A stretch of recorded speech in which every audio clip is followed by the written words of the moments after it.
1 de cada 4 personas en Estados Unidos conoce a alguien que se ha muerto por sobredosis. Regular cannabis aumenta consumo en niños y niñas y jóvenes. No, los datos no lo han demostrado.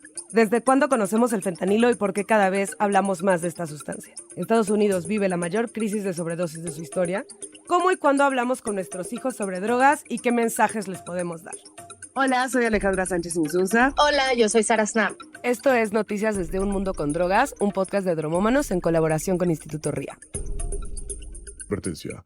Este podcast no promueve en ningún momento el consumo de drogas legales ni ilegales. Este podcast tampoco difunde los mitos y mentiras alrededor de las drogas. Si tiene dudas, escríbanos a contacto@dromomanos.com o en cualquiera de las redes sociales de Dromómanos. Creamos este podcast para entender cómo las sustancias marcan la vida de las personas. Más allá de lo que dicen las leyes, es un hecho que las drogas están en nuestra sociedad. Hay quienes las consumimos o conocemos gente que lo hace y también hemos visto los efectos de las políticas de drogas en nuestras comunidades. Queremos dar información de calidad y contrastada para que la gente tome sus decisiones. Por eso cada mes, Sara Snap, directora de Instituto RIA, y yo, Alejandra Sánchez Insunza, directora de Dromómanos, hablaremos sobre un tema distinto y al final tendremos un consultorio donde podrás preguntar cualquier duda que tengas sobre sustancias psicoactivas y sus efectos. En este primer episodio, te damos una guía rápida para entender qué hay detrás del fentanilo, alrededor de la cual Estados Unidos vive la mayor crisis de sobredosis de su historia, y te contaremos sobre lo que significa la regulación del cannabis en Alemania para el panorama mundial de la política de drogas. Y por último, cerraremos nuestro consultorio donde respondemos las dudas de nuestra audiencia. Si tienes tú alguna, escríbenos a contacto@dromomanos.com y las responderemos en los próximos episodios. Marihuana, ilegal, desesperación, escape, cocaína, normalizado, deterioro de la salud, ido, adicto, abandono, placer, alucinógenos, disfunción, inconsciente placer, disfunción. Vamos a empezar hablando de esta droga de la que no paramos de oír desde hace más de una década. Estados Unidos, como dije anteriormente, sufre una epidemia que se extiende hacia el sur en la frontera con México, en ciudades como Tijuana. Y bueno, hoy también se está hablando por todos lados de que otras drogas como la cocaína o el MDMA pueden estar cortadas con fentanilo y esto ha provocado muertes por sobredosis. Pero antes de empezar con todo esto, que es un poco confuso y que causa muchísimas dudas, Sara, cuéntanos desde cuándo conocemos el fentanilo y por qué cada vez hablamos más de esta sustancia. Qué buena pregunta. Sí, Estados Unidos y Canadá están en una crisis de sobredosis, ¿no? Y hablamos de una crisis de sobredosis y no de la sustancia porque en realidad queremos poner el enfoque en las personas, ¿no? Las personas que están siendo afectadas. Y ahora dicen que 1 de cada 4 personas en Estados Unidos conoce a alguien que se ha muerto por sobredosis en los últimos años. Y eso es gravísimo, ¿no? Es algo donde pues sí se siente. Y yo puedo decir que sí conozco personas que se han muerto por una sobredosis porque no saben exactamente qué están consumiendo o no tienen una dosificación correcta. Bueno, entonces el fentanilo en realidad es una sustancia médica. Es una sustancia que se utiliza y se utiliza en América Latina y en México con mucha necesidad para aliviar el dolor en cuidados paliativos. Entonces se puede utilizar cuando hay cirugías de emergencia, se puede utilizar cuando una persona se está muriendo de cáncer o de otras enfermedades terminales justo para ayudar a que no sientan dolor o que su percepción del dolor cambia. Pero eso significa que cuando una persona que no tiene estas condiciones consume la sustancia, justo tiene ese sentimiento, ¿no? Esa sensación de no sentir su dolor,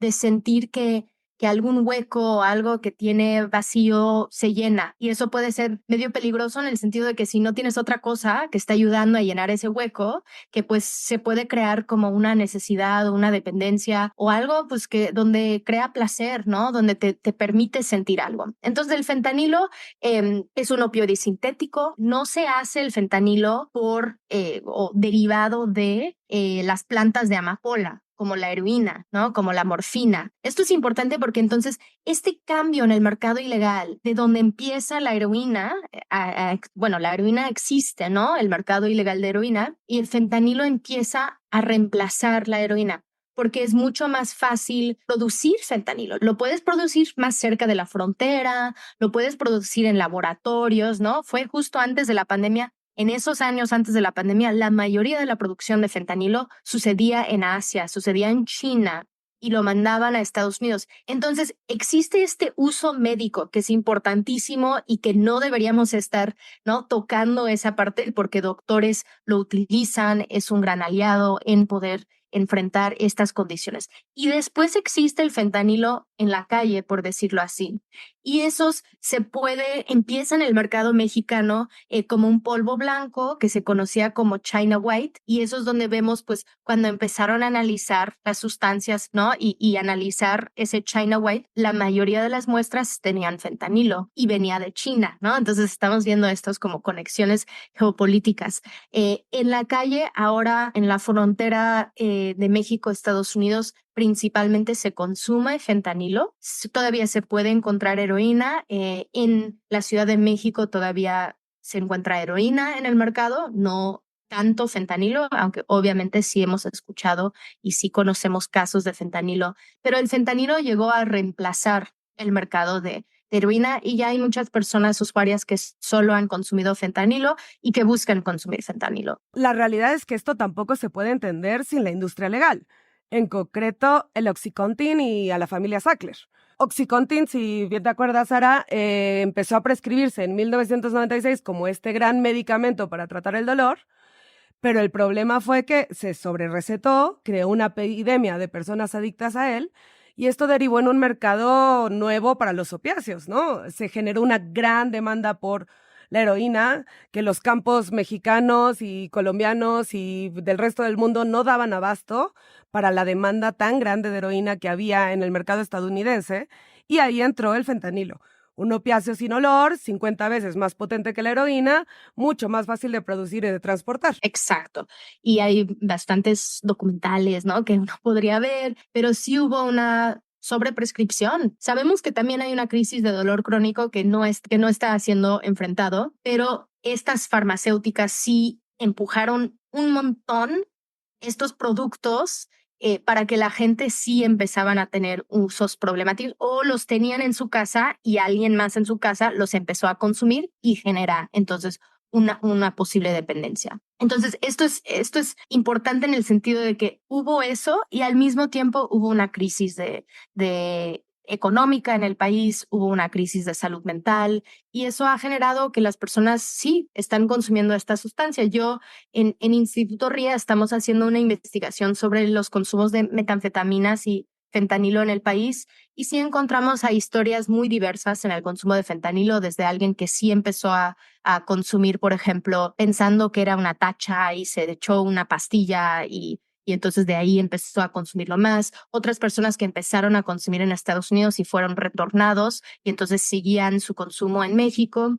Entonces, cada una es una historia y lo que más podemos intentar hacer es cómo vamos a reducir los riesgos alrededor del consumo. Hay muchas personas que están cambiando su forma de administración, ¿no? Que ya no vas a inyectar la sustancia, sino que lo vas a fumar, aunque pues todavía puedes tener una sobredosis por la vía fumada, pero la idea es que puedes dosificar un poquito más. Entonces sí es una sustancia que deberíamos estar atentas, pero al mismo tiempo, y creo que es algo importante, es no deberíamos de solo enfocarnos en esto, ¿no? Si tú llevas tu sustancia a analizar o si tú eres una persona que consume sustancias y entonces te dicen, no tiene fentanilo, ¿no? O tú haces una tira reactiva en tu casa, no tiene fentanilo. No significa que no hay otros riesgos con esas otras sustancias, ¿no? Con la metanfetamina, con el MDMA, con el TUSI, con la cocaína. Entonces, a veces solo enfocarnos en una sustancia está presente o no, significa que no estamos viendo otras situaciones de riesgo que también deberíamos estar atentas, ¿no? Y poder buscar cómo vamos a generar mayor placer y reducir posibles riesgos. A ver, vamos por pasos. La gran demanda que generó la epidemia de fentanilo ha mostrado sus grandes efectos adictivos. Eso es un hecho, ¿no? Por eso se dice que en el mercado negro se están cortando otras sustancias como fentanilo para generar más demandas en otras drogas. Es decir, que si la cocaína de tu dealer de confianza ahora tiene un poco de fentanilo, pues probablemente le vas a estar llamando más. Esto a la vez ha generado una psicosis de creer que el fentanilo está en todo. Entonces, ¿tú cómo lo ves? Pues yo creo que puede haber una contaminación cruzada si tú estás vendiendo múltiples sustancias. Entonces puede haber una contaminación. Puede ser que también hay algunas personas que distribuyen drogas y que piensan, bueno, así puedo como generar una mayor demanda desde mis clientes. Pero les puedo asegurar que ninguna persona que distribuye drogas quiere que sus clientes mueran, porque entonces, ¿a dónde va tu ganancia? Como que ya no puedes. Entonces, es algo donde creo que tenemos que generar mucha conciencia entre las personas usuarias y también entre las personas que distribuyen sustancias y entender que, claro, puede haber también una adulteración, ¿no? En Canadá hablan mucho de un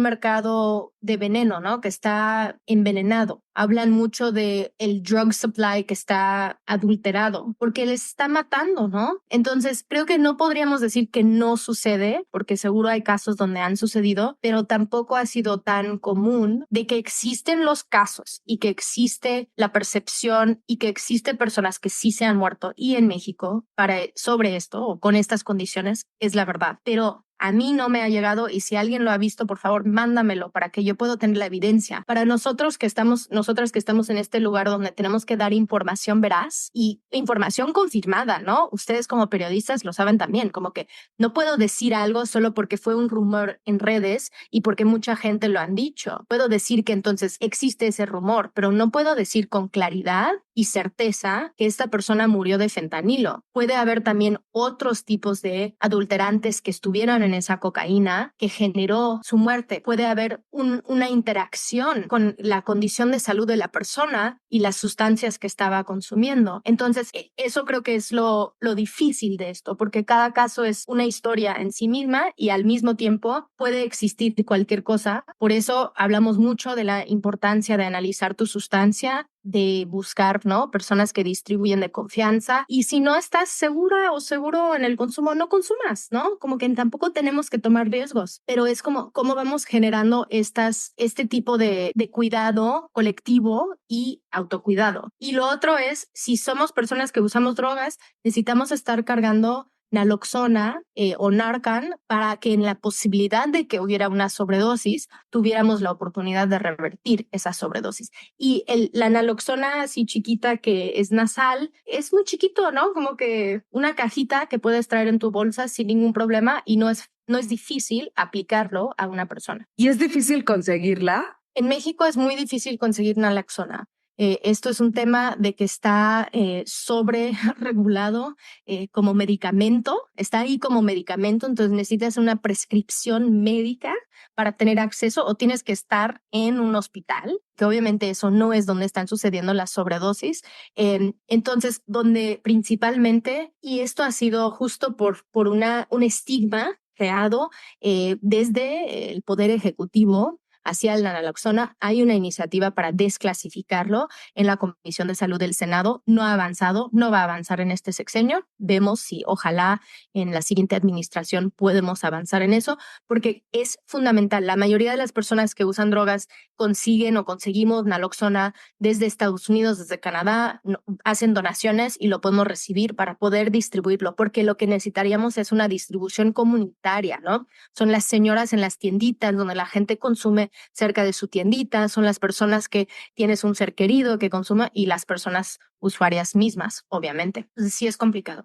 Que además no es lo mismo, digamos, o sea, creo que también un problema cuando se habla de fentanilo es que se cree que es lo mismo en Ciudad de México que en la frontera con Tijuana, ¿no? O sea, justo probablemente los usuarios de Ciudad de México no necesiten naloxona, ¿no? Y sea más un tema de checar sustancias y de saber qué están consumiendo, que tiene su cocaína o su MDMA o lo que sea que consuman. Pero, por ejemplo, hace poco hubo un estudio académico que decía que en Ciudad de México ya había fentanilo, ¿no? Y esto creó muchísima alarma, porque también entiendo que los testeos de drogas, cuando se trata de estimulantes, suelen dar positivos o falsos positivos, ¿no? ¿Nos puedes explicar un poquito ahí cómo es el tema de checar la sustancia y cómo saber si realmente la estamos testeando bien o no? Sí, desde Instituto RIA tenemos una iniciativa, un servicio de análisis de sustancias que se llama Checa tu sustancia. Esto es una iniciativa que lleva desde 2015, pero el año pasado, cuando Reverdecer Colectivo decidió cerrar su etapa como organización, nosotras en RIA adoptamos el programa de análisis de sustancias y le cambiamos el nombre, la imagen, hicimos una convocatoria para voluntarios. Entonces, ahora tenemos un nuevo equipo y lo que hacemos en Checa tu sustancia, y nos pueden seguir en redes para que puedan ver todas las actividades que tenemos, lo que hacemos en Checa tu sustancia es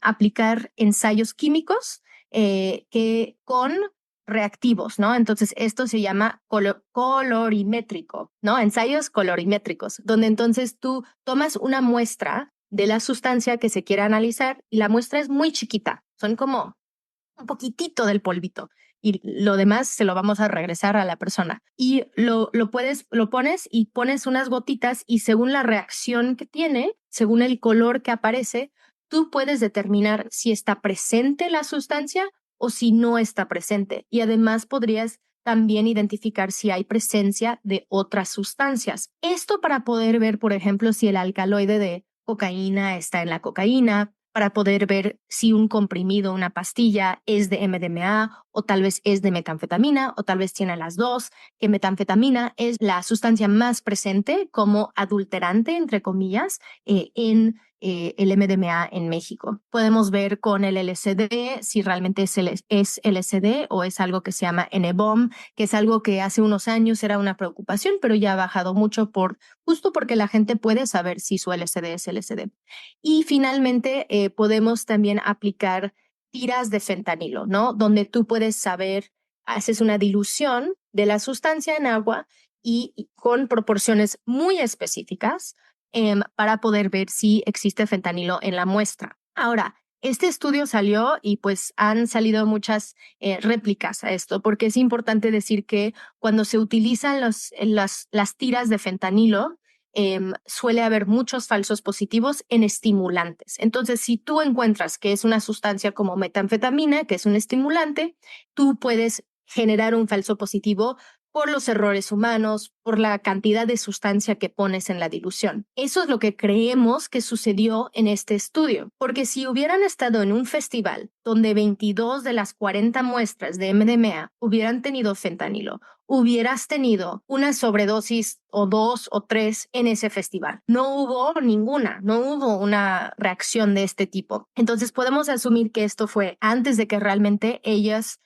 las investigadoras tuvieron la capacitación suficiente para poder aplicar las tiras de fentanilo y que esto entonces generó falsos positivos. Yo creo que es importante no generar demasiado miedo alrededor de esto y si sale un positivo deberías aplicar otra para realmente ver. El otro día estábamos trabajando y salían obviamente negativos a las sustancias que estábamos analizando, pero pudimos forzar un falso positivo con cambios a la mezcla que teníamos para que saldría como si tuviera fentanilo, pero no tenía. Entonces, esto es muy importante de que vayamos como entendiendo la capacidad y que los servicios de análisis de sustancias tenemos que tener requisitos y criterios muy altos cuando estamos haciendo este trabajo para no generar o crear mayor miedo alrededor y al mismo tiempo poder dar esa consejería especializada a cada persona usuaria sobre su consumo.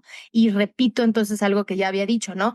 Yo te puedo decir, tu TUSI entonces no tiene fentanilo, ¿no? En el último festival donde estuvimos, aplicamos tiras de fentanilo a cocaína y a TUSI. Ninguno salió positivo. Yo te puedo decir, tu TUSI, que es una mezcla de MDMA y ketamina principalmente, y es una invención desde Colombia que podemos platicar en otro podcast, no tiene fentanilo. Pero es importante conocer que la mezcla de MDMA, un estimulante, con ketamina, que es un disasociativo, puede, y que además si empiezas a consumir alcohol o si además estás consumiendo cocaína, que esas interacciones pueden tener un efecto no deseado, que pueden generar ciertos riesgos en el consumo. Entonces, saber que solamente no hay fentanilo no es el consejo que tenemos que dar desde el servicio de análisis, desde Checa tu Sustancia. Tiene que ser algo muy personalizado según las prácticas de la persona y lo que está consumiendo en ese momento y en ese espacio, ese día.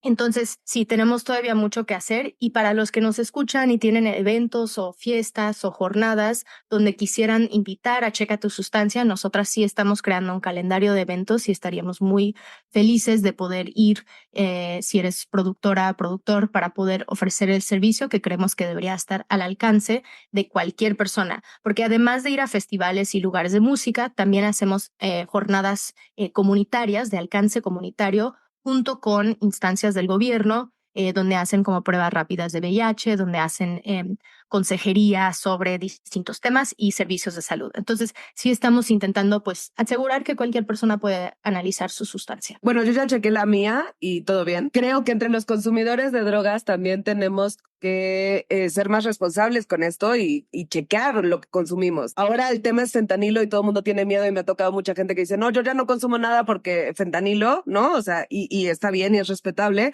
pero tampoco es como que antes las drogas, justo por la prohibición, tuvieran una etiqueta de alto en sodio, ¿no? Entonces, Algún día. tomando en cuenta que las leyes no están cambiando o están cambiando muy lento, creo que quienes entendemos que existe un consumo responsable, que puede haber reducción de daños y demás, debemos sernos responsables y chequear nuestras propias sustancias, tampoco probarla de gente que no conozcamos, etcétera, ¿no? O sea, como se puede tener un consumo seguro y divertido y recreativo y disfrutar, que pues de eso se trata. No es apología, solamente digo para quienes lo hacen así, pues que creo que el chequeo de sustancias puede ser se puede convertir en una moda, digamos, en algo que sea, que no puedas consumir si no has chequeado tu sustancia, ¿no? Y pues el Instituto RIA creo que ahí lo está haciendo muy bien y felicidades por eso.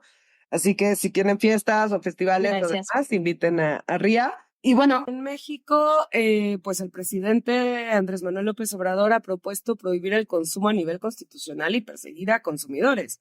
Esta propuesta va como muchos pasos atrás respecto a las políticas de drogas más vanguardistas. ¿Tú cómo lo valoras? Es muy preocupante, ¿no? Es uno de esos temas donde esto ya sabemos que es una estrategia que no funciona, entonces así apostar a hacer más prohibición, apostar a que sea un tema constitucional que después va a ser aún más difícil como cambiar o desmantelar, es sumamente preocupante, más porque él mismo decía prohibido prohibir, cuando realmente sabemos quiénes son las poblaciones en México que requieren intervenciones de salud, que requieren, como ya habíamos platicado, acceso a naloxona, un acceso seguro, dosificación, servicios de análisis de sustancias, ¿no? Pero creo que pues veremos si realmente se aprueba esas iniciativas en el ámbito legislativo o si más bien era para generar, ¿no? Ese miedo, que yo creo que el presidente tiene ese miedo, a él como que no entiende las sustancias, no escucha la evidencia y entonces se va con lo emocional. Ojalá que eso no sea lo que sigue en la siguiente administración. sí, que sin duda, cuando hablamos de regulación y de todos estos temas, es porque son sustancias de riesgo, hay que saber utilizarlas, hay que tener información, afecten a las personas de la manera que han afectado durante más de 50 años o más ya de prohibición, ¿no? Regulemos la mata no mata. Regulemos la mata no mata. A partir del 1 de abril en Alemania entra en vigor la ley que se acaba de aprobar y que descriminaliza la posesión y el cultivo de cannabis, además de permitir los clubes canábicos. La importancia de este país, tanto en Europa como en el mundo, es como lo que se hace en Alemania, pues se termina convirtiendo en referencia para otros países. Queríamos traerlo a este primer capítulo y aprovechar para entender cómo estamos aquí en América Latina, donde Uruguay se convirtió hace más de 10 años en pionero, pero desde entonces ha habido más bien un inmovilismo generalizado. Sara, ¿tú qué piensas de esta? O sea, ¿qué implica esta nueva ley que entra en vigor ya en un par de semanas? Ahora se va a permitir que una persona puede portar hasta 25 gramos de cannabis en la vía pública y hasta 50 en su casa, que puedes tener 50 gramos de cannabis en tu casa. Vas a poder cultivar, aunque creo que son 4 plantas que vas a poder cultivar, y te podrías asociar en un club social de cannabis que van a poder tener hasta 500 miembros. Entonces, siempre hemos hablado de la regulación de cannabis y las 3 vías de acceso, ¿no? El autocultivo, las asociaciones canábicas y un mercado comercial. En México, obviamente, pensando en la justicia social en estos 3 rubros. Pero entonces Alemania avanza, pero solamente con la parte no comercial. Acabo de leer que son 3 plantas y hasta 50 gramos de cannabis secos en casa. Pero ¿por qué si podrían hacer un montón de dinero con un mercado comercial apuestan por este tipo de ley? Alemania está restringido como país por la Unión Europea. Entonces, mientras Uruguay o Canadá no forman parte de un bloque regional, ellos han podido avanzar en una regulación para uso adulto. Pero Alemania, junto con otros países como Luxemburgo o Malta, que forman parte de la Unión Europea, solo están regulando o descriminalizando estas 2 vías de acceso que son no comerciales, porque sienten que estos están dentro de las convenciones internacionales de drogas, pero crear un mercado comercial para uso adulto, como se ha hecho en Canadá, Uruguay y en muchos estados de Estados Unidos, para ellos sería ir demasiado lejos porque la Unión Europea podría generar sanciones contra un país que regula, ¿no? Que infringe esas convenciones internacionales. Entonces, es más bien que su pertenencia a la Unión Europea lo está haciendo chiquito en su regulación en vez de permitir hacer lo que quiere hacer el país. Oye, y en términos prácticos, 25 gramos, ¿cuánto es? O sea, ¿cuánto es yo en mi bolsillo? Sí, es una onza. Bueno, una onza son 28 gramos, pero en México se vende la onza como, de 25. Es una cantidad, ¿no? Como que está bien. En México también estábamos en esas discusiones de hasta 28 gramos, 25, porque sí, lo que tenemos aquí en México de 5 gramos, pues no es suficiente. Y en la mayoría de los países que han descriminalizado está en 20, ¿no? 30. En Estados Unidos ahora cada estado va aumentando la cantidad porque se dan cuenta, ¿qué importa si traes literalmente 1 kilo a veces? Porque si no estás ahí vendiendo en la calle o con otro delito por encima, o con un delito por encima, como qué importa realmente qué traes en tu mochila o qué piensas consumir. Oye, en este tema de regulación, ¿qué países lo han hecho bien? O sea, está Estados Unidos, está Uruguay, o sea, ahora está Alemania, pero hay varios en el mundo, ¿no? Portugal me parece también. ¿Qué significa? O sea, ¿cuál sería el mejor ejemplo a seguir? Pues yo creo que cada uno tiene cositas y al mismo tiempo se tiene que contextualizar una regulación a cada contexto, ¿no? Entonces no podríamos decir que, vamos a tomar la regulación de Uruguay, aunque ellos yo diría que fueron los pioneros, ¿no? Ellos fueron los que realmente asentaron estas 3 vías de acceso: autocultivo, asociaciones canábicas y un mercado comercial, pero muy regulado por el Estado, y que se hace la distribución a través de farmacias.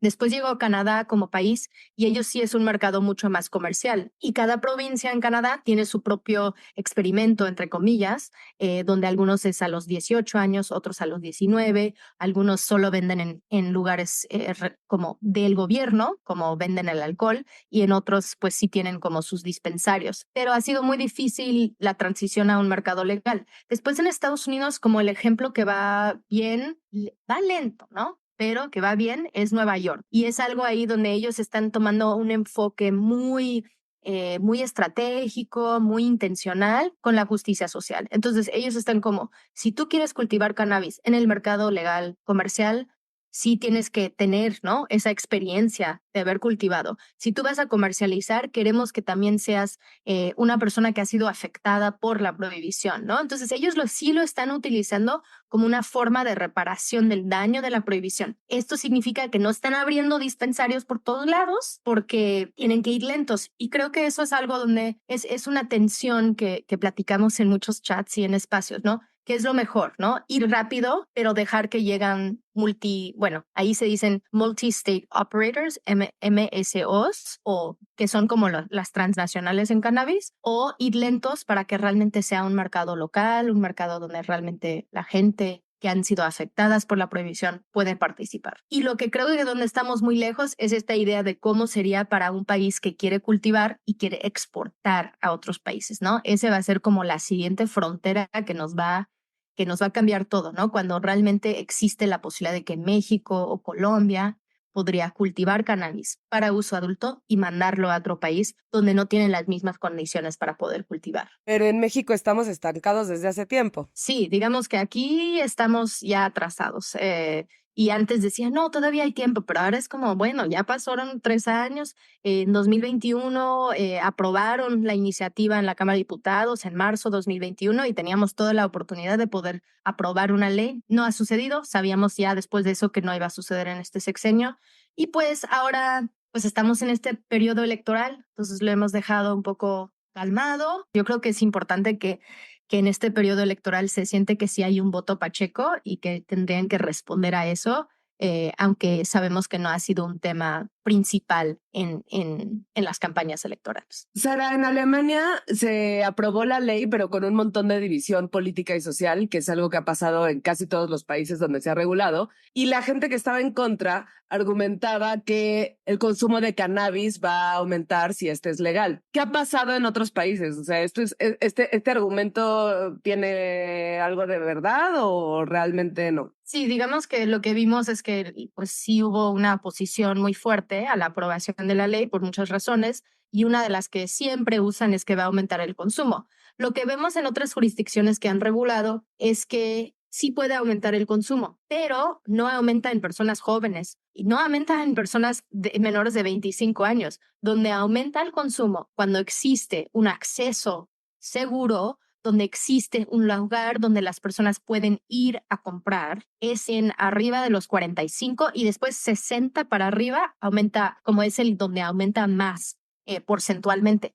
Y esto porque pues personas ya, ¿no?, de la tercera edad que dicen, bueno, ahora puedo ir a comprar y alguien me va a aconsejar cómo utilizarlo. Personas que usan muchos medicamentos, tal vez, si están buscando una sustitución por los efectos no deseados de esos medicamentos. Entonces, eso es donde vemos como lo que nos están enseñando los datos es que esta es un argumento falso, y más bien sabemos que las personas jóvenes tienen un acceso a las sustancias en general, y que parte de estas regulaciones pueden ser separar los mercados, ¿no? Para que una persona de 25 años que quiere ir a comprar cannabis o que quiere formar parte de una asociación de cannabis o un club puede hacerlo sin tener también alguien ofreciéndole otras sustancias. Aunque, para estar clara, yo estoy de acuerdo en la regulación de todas las sustancias y creo que como personas adultas deberíamos poder acceder a las sustancias que quisiéramos, pero en este argumento, ¿no?, de que regular cannabis aumenta consumo en niños y niñas y jóvenes, no, los datos no lo han demostrado. Y este tema de que este mito, ¿no?, que también se dice mucho cuando hay una regulación, de que es la puerta de entrada hacia otras drogas, eso que se ha visto. Pues la puerta de entrada a otras drogas es como el azúcar y la vida, ¿no? Y el alcohol y lo que tenemos a nuestro alcance, porque sabemos que las personas jóvenes, la primera sustancia que prueban es o alcohol o tabaco, y eso va cambiando dependiendo de cada contexto, pero sí hay muchos estudios que han desmitificado esto, ¿no? Porque si fuera el caso, todas las personas que consumen cannabis estarían consumiendo sustancias distintas. Estarían también consumiendo cocaína, estarían también consumiendo, ¿no?, si queremos llevarlo a un extremo, heroína y fentanilo, pero lo que vemos no es así. Las personas, la mayoría, digamos que la sustancia ilegal más consumida en el mundo es la cannabis. Y algunas personas deciden después consumir otras sustancias que pueden ser, ¿no?, con un uso totalmente funcional, productivo, algunas veces al año o algunas veces al mes, que cada quien decida, pero no vemos que aumenta las poblaciones. En realidad el consumo en el mundo se ha mantenido bastante estable en los últimos 10 años, ¿no? Y estable tomando en cuenta los cambios en la población.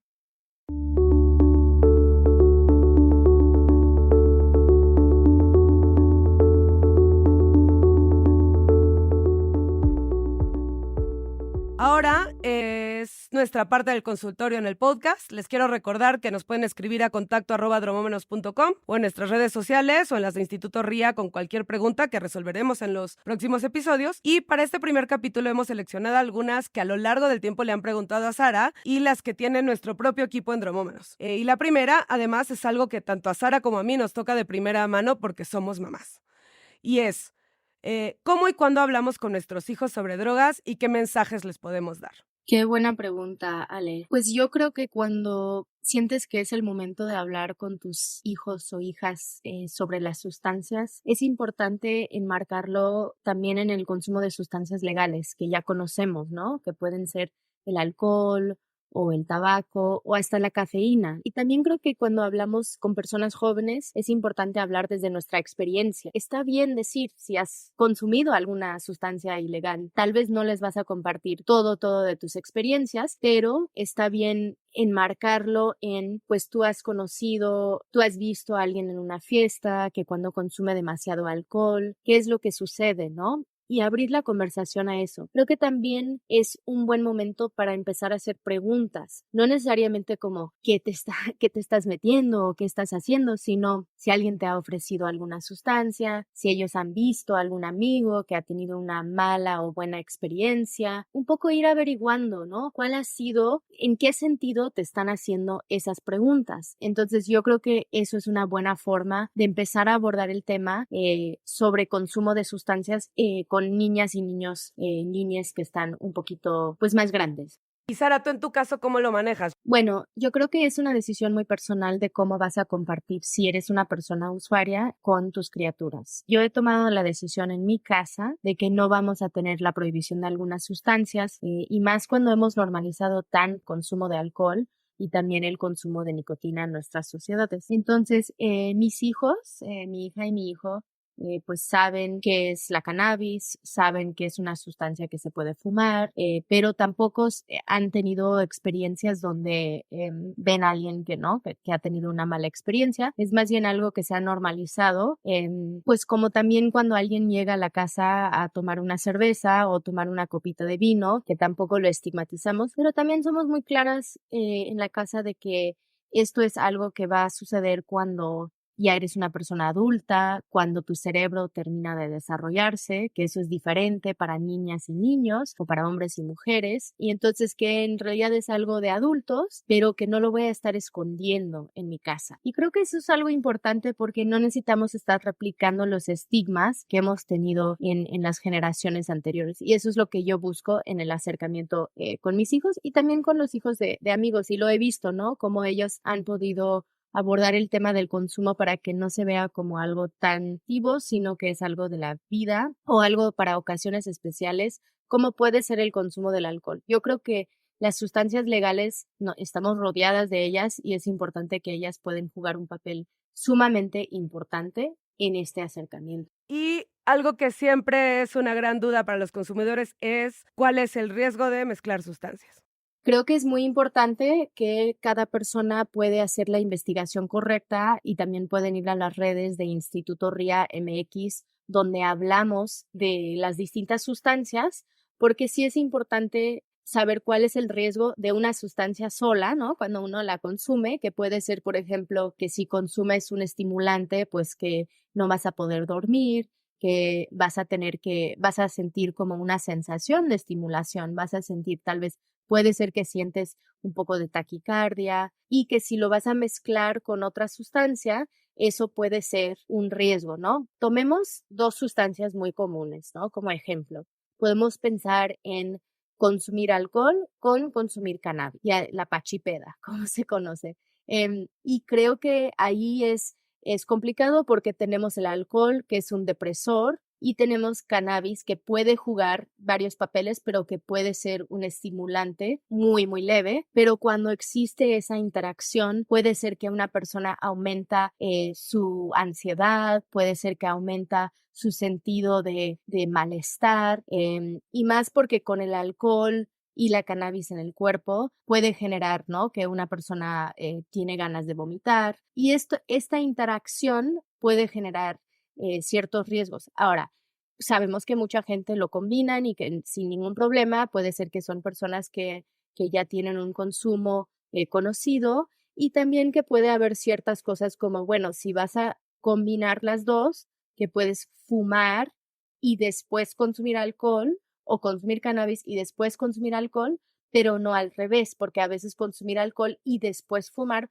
puede generar que sientes que te vas a desmayar, porque el alcohol ya y encima pones la cannabis, puede generar un sentido, ¿no? De la pálida, donde entonces necesitas tal vez un poco de azúcar, un refresco, para que realmente se puede ir generando las condiciones. Y eso es algo en el consumo de cualquier sustancia, alcohol, cannabis, MDMA, cocaína. Algunas de las recomendaciones claves son comer bien, antes de consumir. Durante el consumo, tomar agua, hidratarte, descansar, ¿no? En momentos entender que puede ser que tu cuerpo te está mandando señales y no estás prestando atención. También puede ser que después del consumo, el día después sientes un poco de bajón. Eso es muy normal. Y saber cómo vas a trabajar ese bajón, ¿no? Que si tal vez quieres entonces estar en casa, estar tranquila, comer frutas y verduras, comida alto en antioxidantes puede ser una buena recomendación. Apapacharte, ¿no? Integrar la experiencia. ¿Qué es lo que sucedió? Y no basarte demasiado en sobrepensar lo que sucedió, sobreanalizar, que es algo que puede suceder, sino estar bien, ¿no? Como que decidiste eso, tu cerebro trabajó mucho, estaba sacando mucha dopamina, tal vez, dependiendo de la sustancia, y que ahora necesita descansar. Entonces, ¿cómo le das ese descanso a tu cerebro y a tu cuerpo? Y esas son algunas formas de disminuir los riesgos. Y pues obviamente con las mezclas tenemos que tener mucho cuidado, y más con las dosis, ¿no? Bajas dosis, si vas a mezclar, nosotros nunca recomendamos mezclar, pero sabemos que es una realidad que sucede. Entonces, si piensas mezclar, hazlo con cuidado, hazlo con cautela, con muy bajas dosis, porque lo que más queremos es poder gestionar el placer, que es algo que poco se habla, y queremos que las personas tengan un buen viaje, que disfruten de la experiencia, pero eso es difícil si estás en dosis altas, ¿no? Pensémoslo con el alcohol, cuando tomas demasiado no te sientes tan bien, entonces podemos aplicar eso también a otras sustancias. Es importante recordar, siempre puedes consumir más, pero no puedes consumir menos. Pues muchas gracias a todos y todas por escucharnos y gracias a ti, Sara, por toda tu información Gracias, querida. de este tema. Qué emoción, qué emoción. Esto apenas comienza para seguir difundiendo información y para que todas y todos podamos tomar decisiones informadas. ¿Consumimos o no, no? Porque en realidad cualquier persona requiere esta información. Muchas gracias por la invitación. Chido. Gracias. En la mesa de la casa no se habla de estos temas. Nos quedamos con lo viejo y mucha desinformación. Desde niños nos enseñan que hay matas que nos matan y que la solución está en la prohibición. Pero el tiempo ya ha pasado y esa no es la solución. Si lo demás ha fallado, es tiempo de la regulación. Regulemos la mata,